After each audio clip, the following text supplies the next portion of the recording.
Hey guys, so a little bit of an editor's note. While I was in the process of making this video, it was a little bit after I wrote this script, I realized that Train of Thought had already done a documentary on this topic. But I'm already this far, so why stop now? I figured. So yeah, this video's still going ahead. Sometimes in railroading there's breakdowns in communication, but because of this, arrangements might be delayed or might even cause an accident of some sort. But what if I were to tell you that there was a time where this breakdown was so severe it made the entire division of that railroad dysfunctional? And no, it's not Penn Central, or more recently Norfolk Southern. This story in fact takes place on the Denver and Rio Grande Western. So join me, Fred Thurmond, as we delve into this rather forgotten story where management is so bad that it's basically non-existent. This began on March 3rd of 1938 on what's now the Durango and Silverton Scenic Line. Being completed back in 1881, it spans about 45 miles between its namesake towns. It's one of the most popular tourist attractions in the region. Only thing that's interesting about the Southwest, to be honest. Back during the time the story is set, the Denver and Rio Grande and the Rio Grande Southern jointly operated the line. So if you hear me use those names interchangeably here, just remember that fact. Winter had just ended and the snow was beginning to melt, making way for a bright spring ahead. An extra heading south from Ridgeway with Rio Grande Southern 10-wheeler number 20 stalled in the snow at Lizard Head at 2:40 a.m. Now this is bad. The crew is stuck in a snowbank thousands of feet above sea level. Down the line, the yard manager at Rico was notified of the blockage. So the next day on March 4th, engines number 22 and 42 were sent out to retrieve 20. They depart Rico with plow flanger number 2, reaches Lizard Head at about noon, and digs out the extra with number 20.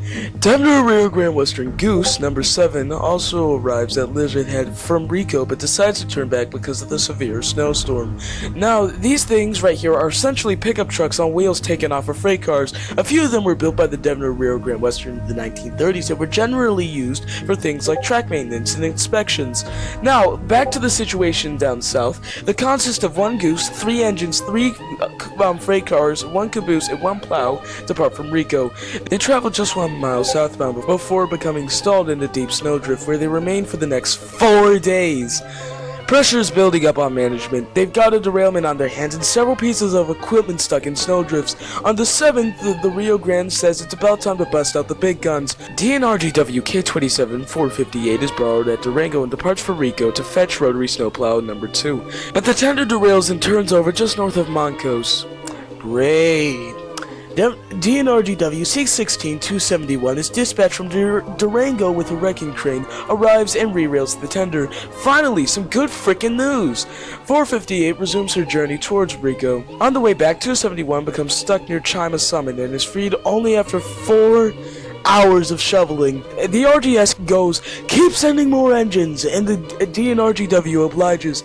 Meanwhile, back at Ridgeway, Superintendent Forrest White leaves with his only remaining locomotive, RGS 455, taking every available man out with him to dig out the train stranded near Lizard Head. The train becomes stuck in the deepening snow at Matterhorn, and if you haven't figured this out already, this is going to be a recurring theme in this video. D&RG number 458 and RGS 41 depart Rico with the rotary and arrive at the stranded extra.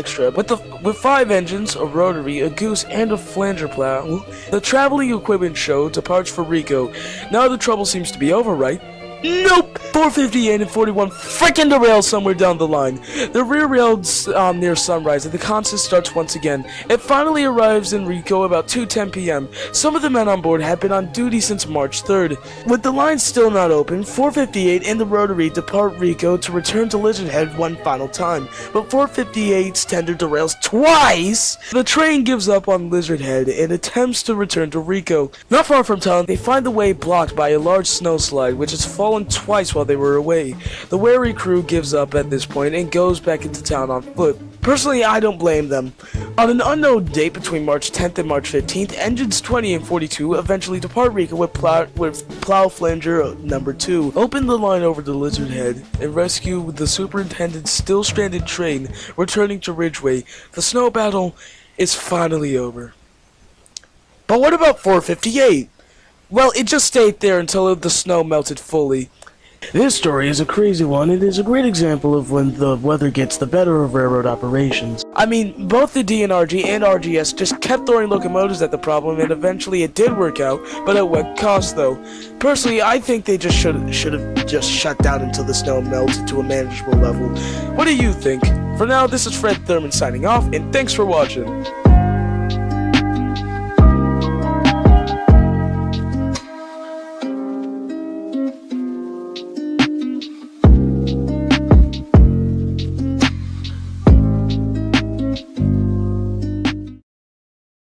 Thurman as we delve into the rather forgotten story, where management is so bad that it's basically non-existent. Oh, K-Man's pinging me multiple times. It must be my goddamn birthday.